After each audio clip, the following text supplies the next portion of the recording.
Hey guys, what's going on? Good morning from Dhaka, Bangladesh. Joy here back again. I actually am doing those series for this upcoming days for the last 1 week or so or more. Just doing some lists, putting up fragrances together, re-reviewing some fragrances. So this is gonna be one of those episodes. So I wanna look at one of the classics. I reviewed this already, and everybody knows this perfume. It's supremely popular. I wanna pay a tribute to Acqua Di Gio by Giorgio Armani. My bottle is almost running low, about 10 ml or so left.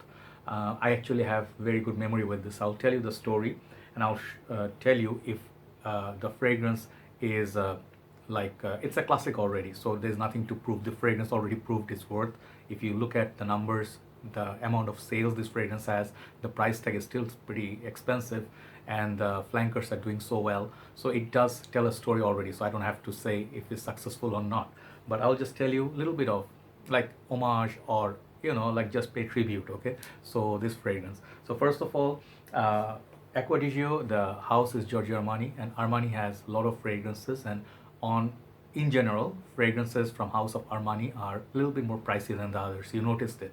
Stronger With You line, Acqua Di Gio line, Code line, anything you buy, it's not going to be under 40-50 bucks. It's going to be a little bit more expensive. So first of all, I don't have the packaging, just have the bottle. If you want to see the full presentation, check out my review. I'll put it the link below. So I have just the bottle. Second thing is, this fragrance was released in 1996, I think, by Alberto Morillas. Everybody knows this. This actually started a trend. This one has huge backstory with so much legacy, perhaps so many memories with people, and people went through multiple bottles of it. So it has been reformulated. A lot of things happen over those like 20 years or so or more. So more, yeah, more definitely. So the thing is, Alberto Morillas, first of all, huge respect to him. He is the king of freshies. He makes some awesome fragrances, and he has huge resume, and he is like one of the master perfumers. You guys know it. So first thing first. Second thing is, this is actually released as summer fragrance back in the time. Freshy, kind of like a mild spicy, a floral marine sort of a fragrance that can be used everywhere. Very versatile. The fragrance would be like a casually great fragrance. Port wise, it would be great fragrance. If you talk about office work, signatures, and anything that you can think of, this fragrance did it right there. But when we were growing up, of course, I was not owning this perfume, neither did my dad, but I smell this DNA everywhere, absolutely everywhere. So I do not have those childhood memories or school days memories, but I got to know about this perfume since, like, I used it for the first time, I think in 2017. Okay, there was a seller here who came and joined our page back in the time. He invited me to his shop. So this was the first bottle that I bought from him. So here's the bottle. Very awesome looking bottle. Forget about all the flankers. Let's focus on this one. This one comes in multiple bottle sizes. Smaller bottle size like a 15 ml all the way to 200 ml. You can buy a big bucket bottle. And this one, the price range, if you're looking to pay, it's going to be 75 to 85 bucks or $100. If you buy a 200 ml, to be $100 upwards, so not cheap still. So that is a surprising factor, how much this one sold and still selling. It's not discontinued, despite having, I'll show you some of the other flankers that are so popular. This one still sells because some people stick to the classy one. So as you can tell, this fragrance still holds its like value. So that's awesome. Second thing is the bottle. I always find it like super. I know this is a simplistic bottle. Some of you will think like, oh, this looks like my dad's fragrance collection. Yeah, it's possible because it has that mature vibe. But back in the time, this was like from school, I think, all the way to office work, elderly gentlemen, everybody reached for it, and you would smell it everywhere. So you also see clones like Perry Ellis 360-degree Red or Armaf. Lots of fragrances, they actually took this DNA, hugely cloned. Okay, fun facts. Back in the time when this was in its prime, like not reformulated, or its original formulation used to be very potent, I heard, and used to be very long lasting. So people seek those vintage versions. But I don't think you can find these vintages. Like, this is not a vintage, this is more like 2015-16 bottle. But if you look for a vintage, you really have to pay premium, even more so than Essenza. So it's up to you. If you love the smell, I'll tell you if it's worth buying this one or not. But back in the time, I did not grow up with this. So some of the fragrance I grew up with, like I smelled or I owned, was CK1. Same sort of presentation, same sort of smell, just here and there a bit difference. Then fragrances like L'Eau de Purom, these fragrances are comparable Then I don't have the original, but Dolce & Gabbana Light Blue Homme, similar sort of age and genre. Then Cool Water by Davidoff. These are some classics in this same category.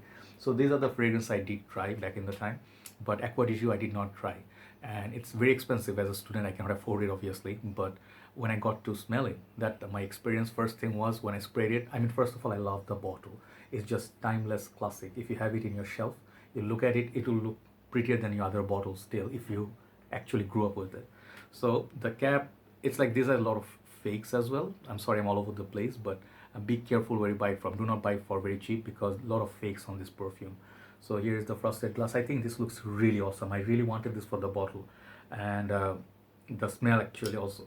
So atomizer inside will look black. So I did use it a lot, but nowadays just use it for, you know, like casual, and once in a while just for remembrance. So my scent of the morning is back there. 8 Heart is Love and Luck. It's on my neck, so let's go on my hand, okay? Let's just go and remember. This has good spray, and the 200 ml have bigger spray. So what do you think of it? I think in terms of smell, like the other fragrance I didn't show is Bulgari Aqua, another beautiful classic aquatic fragrance. It's right there at the back. Should have brought it. Anyway, so the thing is, yes, we do have all these fragrances nowadays, though discontinued. Essence is my top favorite. You guys know that. This is my best pick from this line. There are fragrances like Acqua Di Gio Profumo. I love it as well. Then there was Absolute. I went through the bottle. You know, I still have some. This is a very fruity, kind of like a fun fragrance. I used to have Special Blend. I did review Profondo. And they have ADG, what is called Absolute Instinct. A lot of flankers. There's some other flankers discontinued. But amongst all of them, when you just put this on, immediately you'll be transported back in 90s. If you grew up, I was 80s baby, so I can definitely remember the era, how things used to smell back then, how people used to smell, what was the lifestyle. This has this masculine, awesome, you know, like a fresh, peppery burst with that aquatic marine feel. It just makes you happy instantly. And it's just, no matter how many fragrances you go through, this fragrance DNA is just amazing, amazing, amazing quality. So the performance, yes, has some issues. It does not last on me more than 4 hours, but many people get from this newer formulation upwards 5-6 hours because it works with their skin chemistry. Lucky people definitely there. But for me, it's not about the performance on this one. This one I'm gonna get a 200 ml someday. I'm planning after this thing is over, because I love the DNA of this. I really love spraying this. Just a fresh burst. It doesn't have that extra peppery kick from Essenza or Profumo. At times you need something like a weekend scent, you know. So this has become a weekend scent, like one of the favorites. So should you try it? Definitely. Without the original, this flanker shouldn't be here. All the credit goes to this one, the OG. So if you never tried it, definitely do not always think of performance as the primary criteria, because you will be disappointed in many fragrances. But the smell, that the feel that you get from these classics, it's like if you like CK1, if you like L'Eau d'Essai, Dolce & Gabbana Light Blue, Eau Intense or Pour Homme, this is definitely a fragrance you must try or own if you can afford it. I would say you can take it for your tour, if you drive to some place or have a smaller bottle, stay in a hotel. If you come out of the shower, just put it on and see how much masculinity is out there. A floral fragrance, you know, there's florals at heart, there is salty aquatic vibes, but the florals can be made masculine if you like Kenzo Pour Homme also. These are the fragrances that made it possible and just started a trend. Jeans, you know, like you wear blue jeans, white t-shirt. This is the fragrance. You go play basketball. This is the fragrance, you know. So no matter how many fragrances are there, classics would always be classics. So I just wanted to say how great I really love this. It's a perfect 10 for the smell. Yeah, it does have its weaknesses for the, you know, like longevity perhaps. But if budget is not your issue, and if you just want something sophisticated, something that makes you feel happy, something that brings back, especially if you grew up in that era, you should definitely get a bottle of this in your collection. Just spray it once in a while. You'll see what I mean. The Essenza is great. Rest of them are great, but nothing provides the feel of the original, you know, so that formulation is just right. So this is a classic. And Acqua Di Gio, love the bottle, of everything about this perfume. If you never tried it by any chance, I would love to say, please try this fragrance, okay? You will not regret it. So that's my tribute to Acqua Di Gio, one of the best fragrances in the community, in the history of perfumery, hands down. See you soon. Thank you for watching. Stay safe. Bye bye.